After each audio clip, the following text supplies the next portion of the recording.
Afternoon, everybody. So yeah, I'm Bill Batson. I work relatively just down the road at T-Bay, Lyon Equipment. We've actually been established for about 30 years, so I'm not quite sure if that's a new business or not really. But we seem to be doing quite well. Thank you very much. What I'd like to do, just as perhaps a little bit of a way of change, rather than just talking about working at height, is talk about some of the kind of challenges that my company, the company I work for, is faced with, and particularly in a consultancy and training role. So perhaps not so much of your normal construction type working at height, but the adventure activity sector, where people are basically paying clients and people are employed to work in that environment, but still working at height. Some of the challenges that they're faced with. So we'll move on. Lyon Equipment, just a very quick introduction if you've not heard of us. We're a fairly major distributor of working at height and rescue equipment in the UK.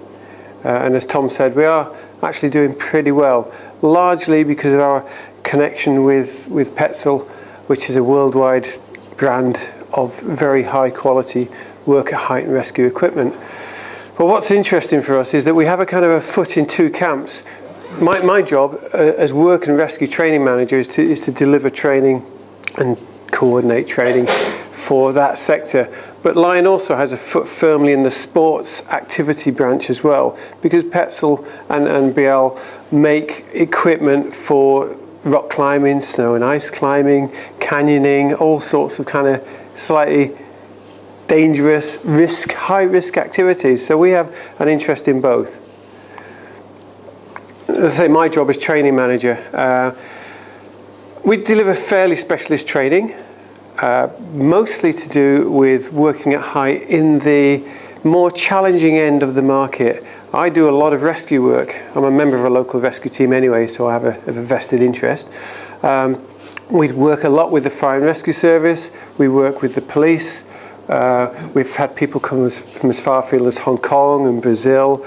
Just yesterday we said goodbye to some guys from Slovenia who've all kind of come to us for specialist training, which is very nice for us. And a new field that we're only just getting into, of course, and I don't know if there might be people here that are involved in these things, wind turbines. Absolutely full of working at height challenges, and not all the answers have been found yet, for sure. So that's my kind of job. I've been asked at relatively short notice to fill in. I think one of your speakers couldn't make it. But I'd like to talk to you a little bit about working at height in those slightly more challenging environments. So as you guys should be aware, you're all health and safety professionals, I assume. You'll know, therefore, the working at height regulations. And you should, of course, be aware that the working at height regulations no longer states the 2-meter rule, which is a much misquoted rule, was it? Because was it ever actually a rule? No, it wasn't, was it? No. But the working at height regulations state now, quite simply, that they will apply if that work at height is likely to result in personal injury should you fall. So in this case, with these fellas up here, clearly they fall nicely, pardon the pun, into that bracket. But it's also about working next to a big hole in the ground as well, isn't it? Yeah, you're still working at height if you could fall down that hole. So that applies in industry. Yes, it applies if you're working on scaffolding. It applies if you're working in a mobile elevating work platform. But it also applies if you're a paid instructor taking somebody rock climbing. You're still working, you're taking a wage, at height. Yeah. So it's not always as easy to identify what is working at height and what isn't working at height as it might appear. And equally, finding the right solution is also quite a challenge. And that's largely what I do. So in industry, it should be, in theory, relatively straightforward to identify the correct solution for working at height, because it's an activity that's been taken on for many, many years. Perhaps not quite so obvious for guys more at the cutting edge, the guys that swing on the end of ropes out in the North Sea, on the platforms, rope access technicians. Looks to the man in the street like a pretty high risk, dangerous activity. In actual fact, it should be, like always, it should be extremely safe. Yeah. But relatively easy to identify a solution for those type of activities. And I'm pleased to say that, of course, you'll be aware, probably better than I am. I'm not a health and safety practitioner in the same way as you are. But the statistics tell us that the workplace generically is getting safer, isn't it? Yeah. HSE's had their Shattered Lives campaign. It would appear it's been a success. Perhaps you can tell me otherwise, but my understanding of it is that it seems to work quite well. So that's a good thing. And when it comes to working at height, it's already been mentioned by the previous speaker, it's largely down to the hierarchy of how can you best avoid not hurting yourself by working at height, is don't go there. And the previous speaker talked about that great big thrust of the bow, didn't he, about doing as much work as possible with it sitting on the ground before it is lifted by that mega crane up into position on the structure. That's great. And that will guaranteed. It's probably the only guaranteed way of not hurting yourself when we're at height. Yeah? If we have to go to height, then we should do our very best to prevent a fall from happening. Because if we can't fall, we can't, in theory, hurt ourselves. But then we cross a line in the sand. And the line in the sand really separates prevention and mitigation. Because the fundamental difference between prevention of fall and height and mitigating is this, slightly wackily, allows me to fall. It allows me in my workplace, completely street legal, to fall off. Yeah? Clearly, legislation requires that the results, the consequences of that fall are minimised or mitigated, let's say. Yeah? But it always strikes me as slightly odd that in my workplace I'm allowed to actually fall off. Yeah? And what stops me falling off in my workplace? If I'm using a fall arrest system, yeah, what's actually the only thing that's stopping me falling? Me. Yeah? And where do most accidents start off? With the operator, the person. It tends to start off with a mistake that we have made, doesn't it? And yet here I am using a system that's going to allow me to become complacent, choose to hold on to an anchor that isn't as strong as it might be, yeah, maybe not to take as much care as I should do, or worse still, not use the correct equipment or the correct techniques. So it's an interesting way of looking at going to work, I believe, and perhaps it explains why people are actually still getting hurt.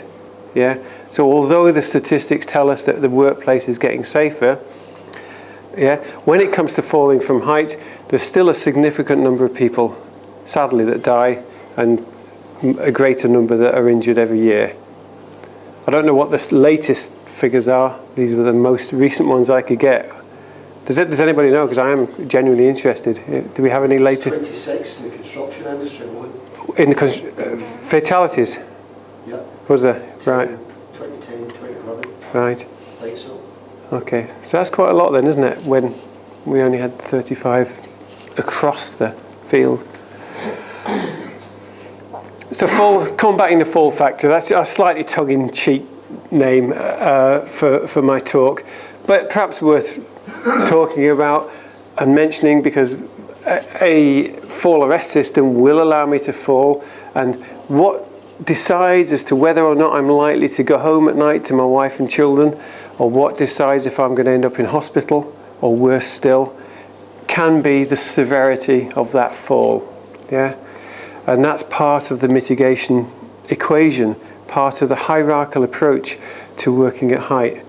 But we do need to realise that we're quite low down at the hierarchy. To get to this stage, we've gone through avoidance, and we've acknowledged the fact, perhaps the risk assessment, that the work cannot be completed through avoidance. So we've dropped to prevention. Yeah? So we're going to height, but we're not going to allow ourselves to fall. We've risk assessed it. We've decided that we cannot do that job practically. So now we're going to use mitigation. So now my workforce is out there using equipment, using techniques that will allow them to fall. So the next stage is to stop them from falling too far. Yeah? And if they do fall off, stop them being caught by our fall arrest system with a big thump. And the way we do that is the equipment that we're going to use will absorb the impact that's generated as this guy falls off and is caught by the system. Yeah? And it will slow him down relatively slowly to absorb the actual impact, to hopefully mean that even though he's had a, pardon my wording, I call it a brown trouser moment, he's had a fall, yeah, but he still gets to go home, yeah, at night and not go away in a big white ambulance. But back to the problem of adventure activities, yeah, absolutely clear cut. Construction worker, working on a scaffold, working in a crane, working in a mute, all those things, black and white. Yeah, must have the right equipment. It's easy to identify what kind of equipment it is. It's relatively easy to identify the solution to that working height problem. But this guy could be at work. He could be, and is in this case, at height with a paying client. So where does he fit into this picture? Where does he fit into the 2005 working at height regulations? Do they apply? Yes or no? Yes. Absolutely, absolutely. He has no choice. They do apply. Yeah. So it's an issue because this guy today is taking a paying client. Yeah. Into the mountains at height, therefore accepting the fact that a fall requires mitigation. Yeah, because that system won't stop them falling. But the very, very next day, that same guy might be out with his mate, and they've decided to go and do some extreme rock climb, and they might not even bother using ropes at all. Is he doing anything wrong on that day? No, he's not. So one day has to have a mindset whereby he's at work, taking paying clients. The next day, almost in an identical environment, he's allowed to do what the hell he likes. And that's I'm sure you can see that's kind of a problem, isn't it? And complacency was mentioned before. How likely is it, do you think, that him in his workplace is going to become complacent? Because just the day before, he was out there hanging over some horrible, scary overhang with no rope at all, comfortable with the fact that if he fell off, he was going to die. And the next day, he's walking along a nice snowy ridge. So it's a problem, and it's a problem we get a lot. A lot of the clients we have at Lyon are, dare I say it, risk takers, yeah? And yet they come to Lyon Equipment and we insist that they follow the rules. And the people that worry me the most as training manager, the ones I feel sometimes are most likely to become complacent, are the skilled people, yeah? Because they're the people who can't be bothered, because they just accept risk every day. So adventure activities is a growing sector. Yeah, think of rope courses. Some of you here might have been on high ropes courses. If you haven't, go and have a go because they're great fun. Yeah, but why do we go there? Why do we pay money to do this, and why do we allow our children to go on these things? Because they love the thrill of doing it. Yeah, it's exciting, isn't it? And it's a little bit scary, but it's working at height for the people, for the staff who are employed on these facilities. They themselves are working at height. They are working with paying clients who, are they going to be skilled? Of course they're not. Of course they're not. So what happens when something goes wrong? Is this little fella here going to know what to do if while he's sliding down a zip wire, if the pulley jams? Is he going to be in a position to help himself? Of course he's not. Equipment.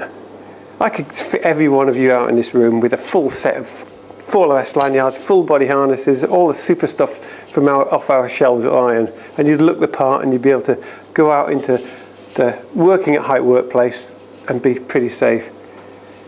Can I get a similar set of equipment to fit this little fella? Not easy, is it?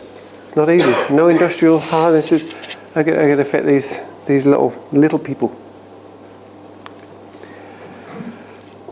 The staff, again, within the course of one day, yeah, might be looking after, supervising, instructing, leading, possibly people adults, maybe children, in a a working at height workplace. But later that afternoon, after the clients have gone home, the same person is perhaps going to be required to carry out a repair on the structure. Yeah? And if something goes wrong while this fella's going down the zip wire, that very, very same person might be expected to carry out and perform a rescue. So there's lots of things going on. And it's interesting that the sets of rules that apply to those different activities within the overarching activity can actually be slightly different. Perhaps another good example, the climbing walls. There are people employed in climbing walls. They're employed to take other people climbing, give them a great day, give them a memorable day, but later on they're required to maintain the climbing walls. And this is something that we're dealing with a lot at the moment at Lyon Equipment. There's an association called the Association of British Climbing Walls, and they are, dare I say it, slowly and perhaps a little bit reluctantly beginning to accept the fact that this guy is at work, and therefore the working at height regulations and all the other regulations surrounding it absolutely apply. Whereas when he's taking somebody climbing, do the working at height regulations still apply? Well, actually, yes, they do, but there is an however when in that kind of activity. And we take risk. And the very nature of the people who work in that environment are probably going to be risk takers. Yeah? I'm a working at height trainer, and I love my job, and I love teaching people to be safe and teaching other people how to be safe in what could be a high risk activity. But on my days off, I go caving or I go climbing. And I fire my little harness on and I stick myself on a single rope and I go zooming down some dark, scary hole on a single rope. Yeah, can I do that at work? Of course I can't. But it's the nature of the beast.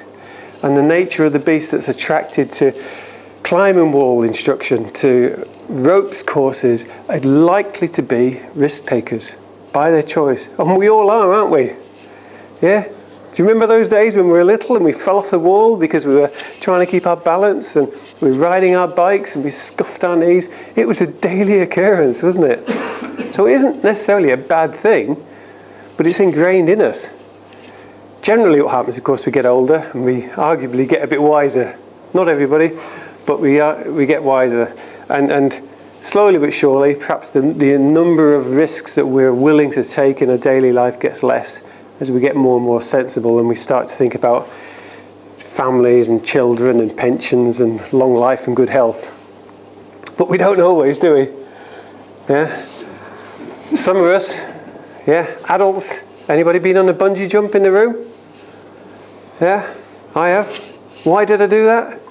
Yeah, scary as hell, but absolutely charged up when I finished, yeah? Adrenaline direct. So people, even sensible adults, still choose to step off that cliff and fall for maybe 120 feet onto a big rubber band. Why do they do that? What? Yeah? Why do they do that? And some people just never blink and learn, do they? Yeah? Isn't it great, though? Isn't it great? It makes us interesting people. Can we do that in the workplace? Sadly. Many, maybe. No, we can't. But it comes back to that point that same rock climber hanging by his fingertips from the overhang on his day off, absolutely fine. Nobody can say a thing about it.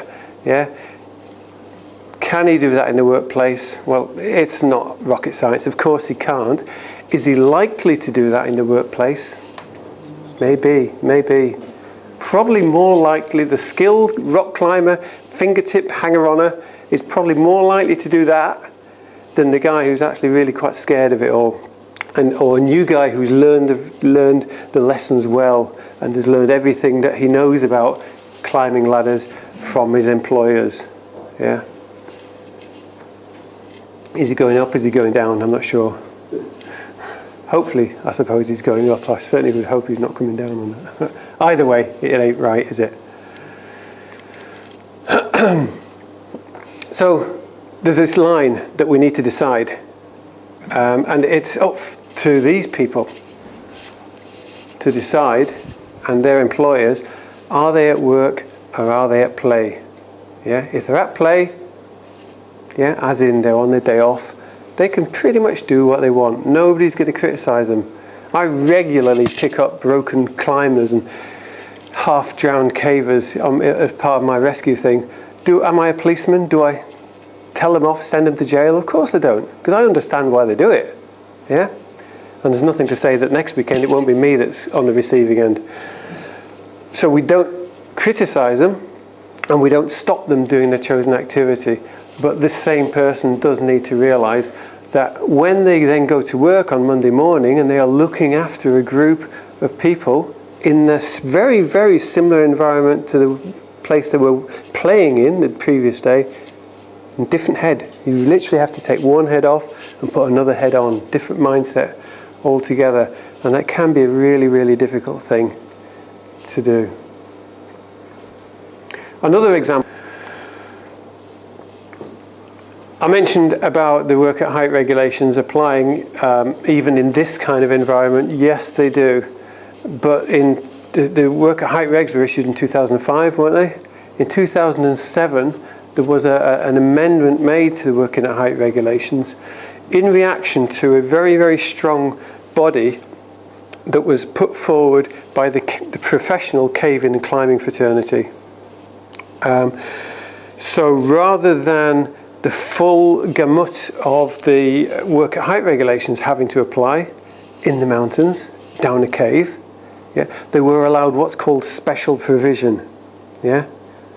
Because you think of the working at height regulations, am I allowed to work on a fragile surface under the normal working at height regulations? Not normally, am I? Not without taking special precautions. Am I allowed to go close to an edge? Yeah, not normally, not without special provision. These guys have to do it as part of their kind of daily work. So the special provision allows caving and climbing to continue as a paid profession, so still working at height, but allows it to operate slightly differently to the normal working at height requirements. But the systems that they use in that professional caving and climbing fraternity are supposed to provide a level of safety equivalent to the 2005 regulations. And how it's measured, or policed if you like, is the techniques that these professionals use has to be in accordance with the skills and techniques governed by the national governing bodies. So for caving, we have the British Caving Association. For climbing, we have Mountain Leader Training England. Yeah, and there's another one for Wales, Scotland and Ireland. They're the guys who kind of set the standard. And if these fellas were to have an accident in their workplace, the method of work that they were using would be measured against what these organisations dictate as being acceptable best practice. But their best practice won't be the same as the best practice observed on the construction site. It will be different. So that sounds great. It sounds a bit of a get out of jail card, doesn't it? But it isn't completely, because the special provision, as it's called, only applies to leadership and to instruction, and it only applies to caving and climbing. So where does that leave our ropes courses? I don't know. Here's the answer. It's one of those grey areas. Where does it leave the guy who works in the climbing wall and is setting the routes? Yeah, all these holds are all bolted on and they become loose, yeah, through overuse, so somebody has to go up there and tighten them up, or they just move the holds around to make a more interesting route, or just to create a new route so that the paying clients will continue to come and give them their money. Yeah. Is he instructing? Is he leading, doing that activity? No, he's not. So he's working in that outdoor environment where he might think that this special provision applies, so he can use a single rope, for example. But can he actually do that while he's doing that activity? No, he can't. No, he can't. But these guys have a problem because in their heads they are just climbing. And when they go climbing, they're allowed to do something different. So can you see there's room for a lot of confusion out there. And this is one place where the big stick approach really doesn't work, because not everybody is going to be able to do this kind of job. Not everybody will be able to take people climbing or caving, etc. We need a special kind of skill set for that activity. So this is about education. Yeah, this is about teaching people that the regulations do apply, but trying to find a solution that will, as far as is reasonably practicable, allow them to continue doing their activity, yeah, without kind of handcuffing them too much, but at the same time, importantly, keeping them legal and keeping them safe.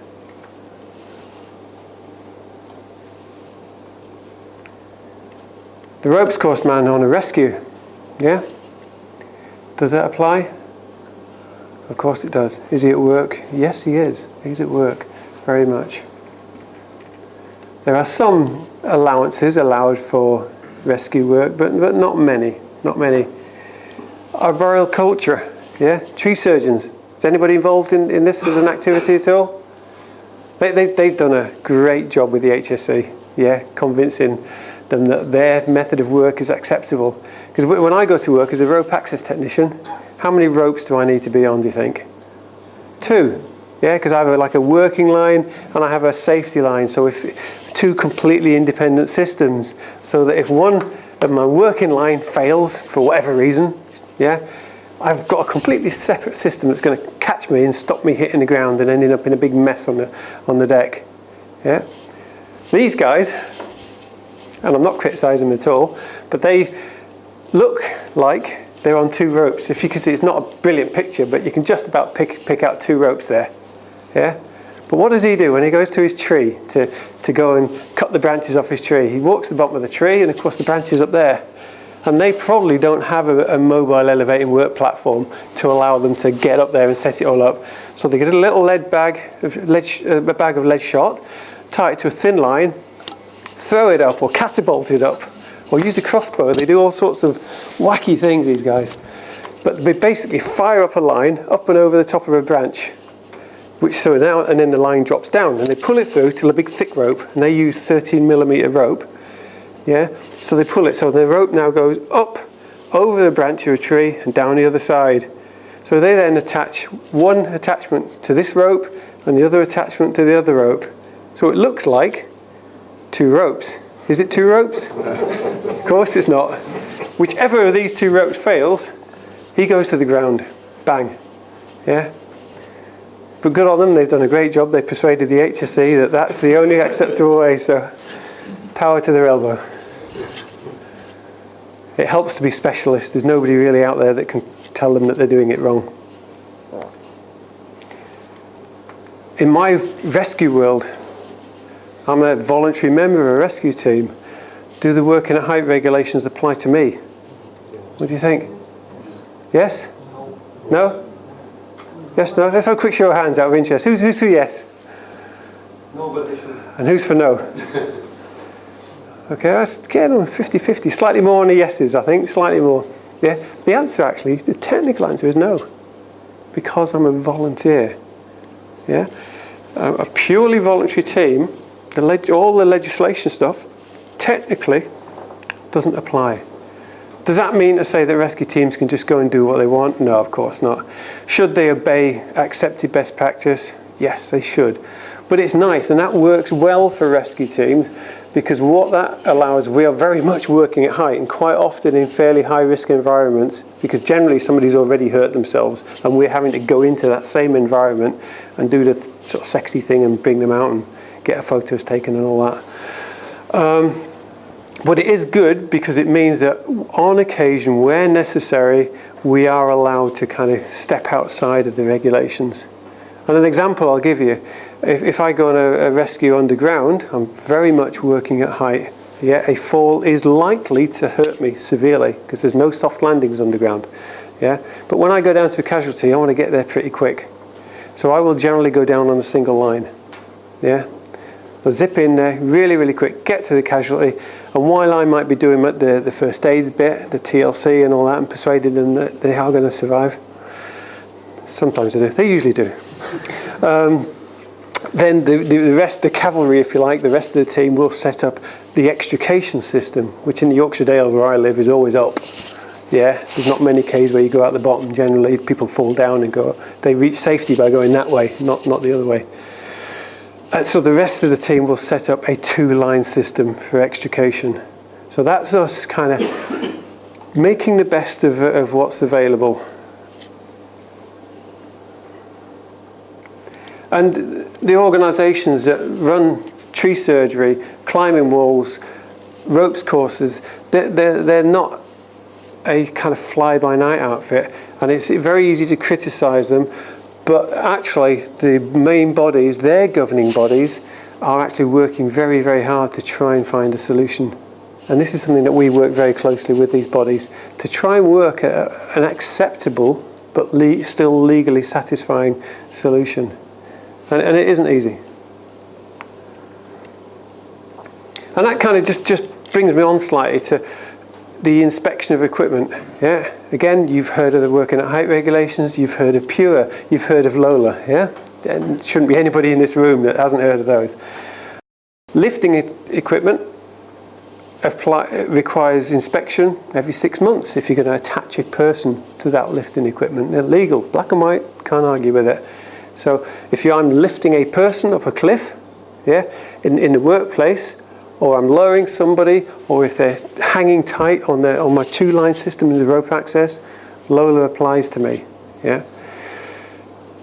That equipment needs inspecting every 6 months. That's great. Who's going to do that inspection? Is there anybody here from the insurance world and the PPE inspection kind of sector? That's good.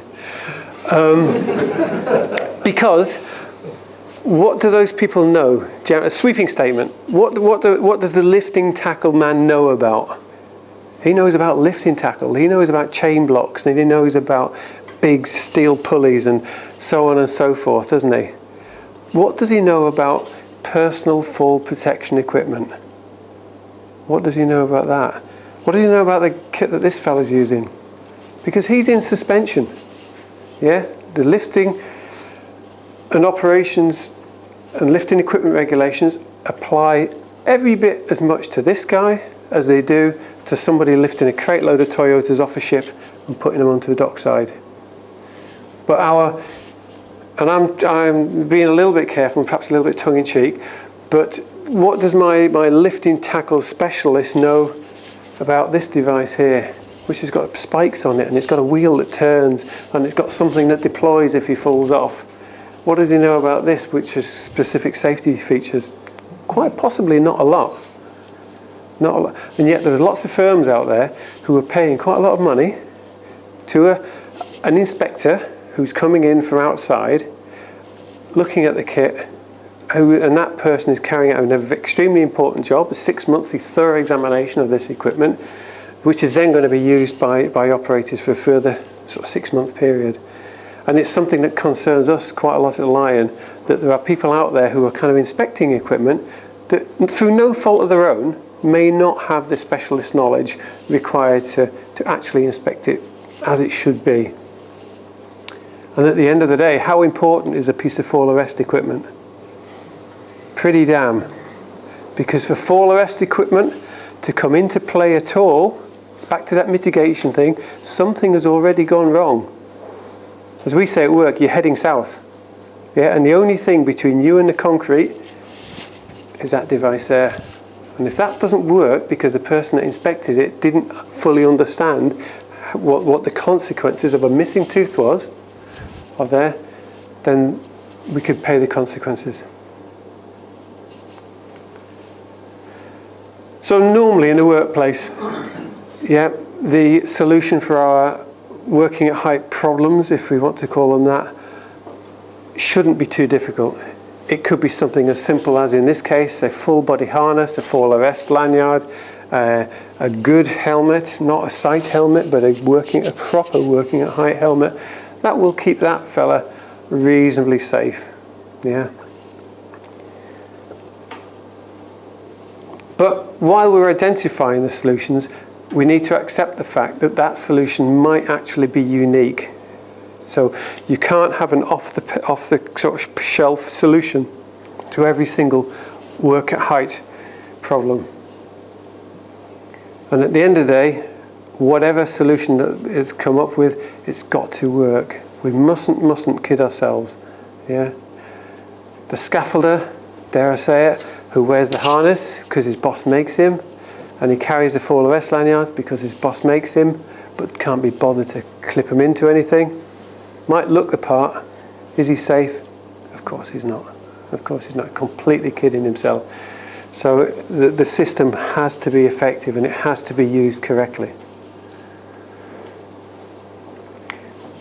And that solution needs to take into account the environment in which it's going to be used. So whether it's a ropes course, a climbing wall, a cave hole in the ground, a cliff on the side of the Cairngorm Mountains, the correct solution has to be used, has to be identified, taking that into account. Yeah? And it's got to be a usable, workable solution.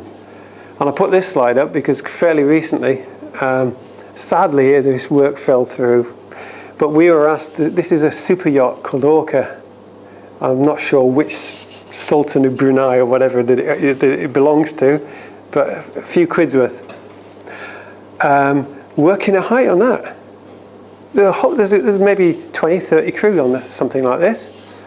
And Mr. Abramovich, whatever, that owns the thing, he likes to have a nice shiny yacht. Yeah, because it looks good. And it's a super duper state-of-the-art carbon fibre, beautiful machine. But it needs cleaning. So somebody has to get over the side, clean the windows and clean the superstructure. So they're working on this extremely polished, high gloss, rounded surface. And what they don't want, because it spoils the aesthetic quality of this thing, there's loads of great big anchor bolts all over the place because they're ugly. So it's a huge problem. We were asked to try and come up with a solution, and we were all fired up, and we were going to, myself, so I was looking forward to it. We were going to go off to Hamburg, which is where this thing was in dry dock, and go and do our best to work out a solution. But then sadly, they changed their mind. But it's just an example whereby you have to take into account that specific environment. And we haven't talked about rescue apart from my stuff I do. Of course, working at height, you must have a rescue plan. Yeah, that's part of the deal, isn't it? That's part of the equation. The working at height regulations insist that we acknowledge the potential need for rescue. And what that doesn't mean is just phone 999. We have to have done something more than that. Yeah. Should we allow this situation to occur? Of course we shouldn't. Did they have a rescue plan? Well, maybe yes, they did. There you go. There's their rescue plan. So they got a big bucket on the end of some machine and lifted these fellas off, and they actually all got away with it. Lucky people. Lucky people. So just to give you a bit of an insight really into the kind of the other side of the working at height world that is out there, is still very new, still very fresh. The answers haven't all been found, so there is therefore a way to go, but at least people are making an effort to try and do the best that they can. You might get involved, I don't know. Any questions? Okay, thanks.